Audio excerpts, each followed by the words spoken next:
I'm honored to be part of this year's World Government Summit's Forum on Collaborative Models for Development. Over the past couple of years, the Philippines has stepped up in its participation in the WGS. This is in line with President Marcos's, my husband's, directive to encourage all Filipinos to work together for a new Philippines, one that reflects the best of who we are. And now, thanks to the assistance provided by the UAE, especially Clean Rivers, which is an Earth Zayed initiative. Thank you very much again. We just signed the MOU earlier.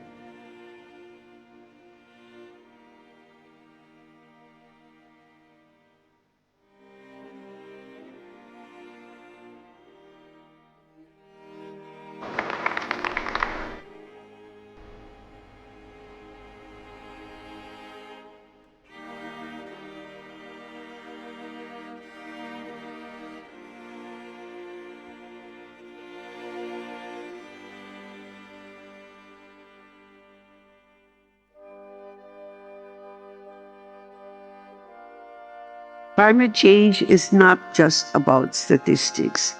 It has a human face, a face that belongs to millions of families suffering the consequences of a crisis that they did not create.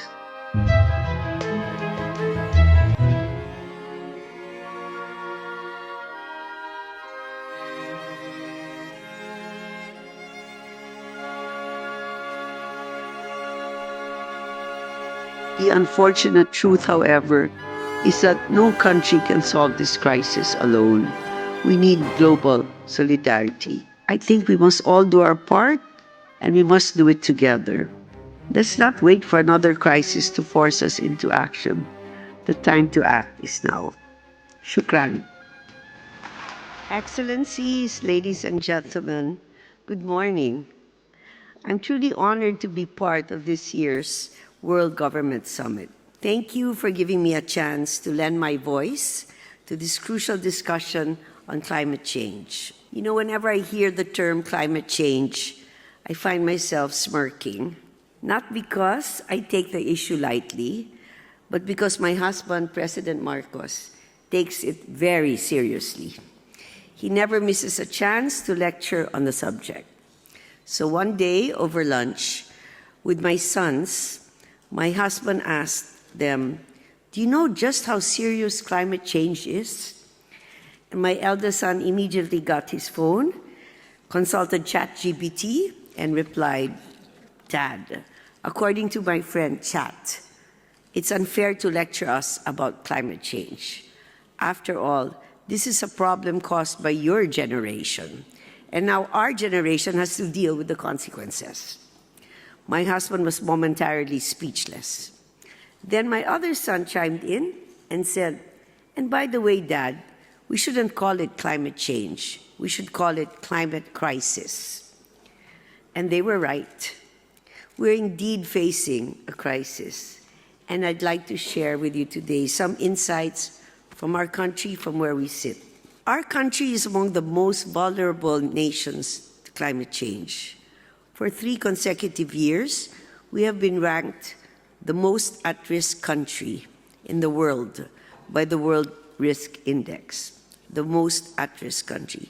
So what does this mean in real terms? Just 4 months ago, between October and November 2024, our country endured an unprecedented 6 tropical cyclones in less than a month. On October 24, Super Typhoon Pristine struck. On October 26, just 2 days later, another super typhoon, Leon, followed. On November 7, 11 days after that, Typhoon Marcy made a landfall. On November 11, 4 days after Typhoon Marcy, Typhoon Nika arrived. By the way, for those of you who do not know why typhoons are named after women, it's because women are unpredictable and on a rampage. So,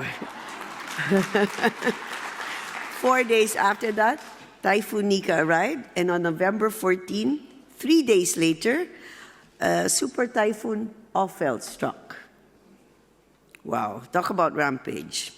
Then on November 16, if this weren't enough, just 2 days later, Super Typhoon Pepita hit us, and it hit us hard. The devastation was staggering. 13 million lives were affected. And to this day, many of our countrymen are still struggling to rebuild and to recover. In some areas, relief operations were hindered because the storms wiped out the power and communication grids. I personally visited the families who lost their loved ones. And there's one story I'll never forget. I'm going to cry. I met a fisherman from Batangas. Batangas is a province that's known for its beautiful beaches and mild weather. Historically, typhoons rarely hit this province.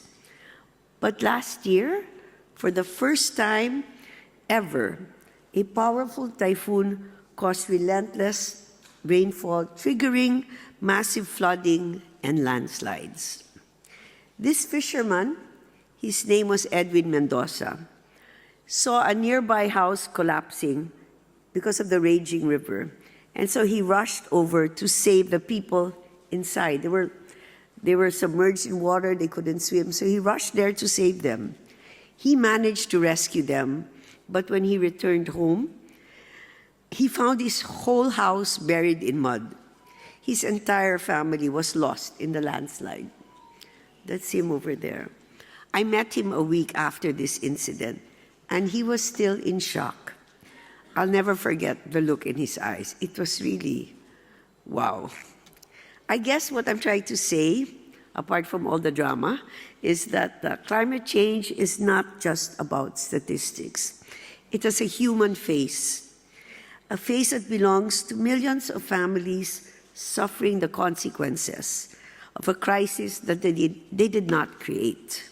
So what is our commitment? Despite being a developing nation, our country is deeply committed to climate change.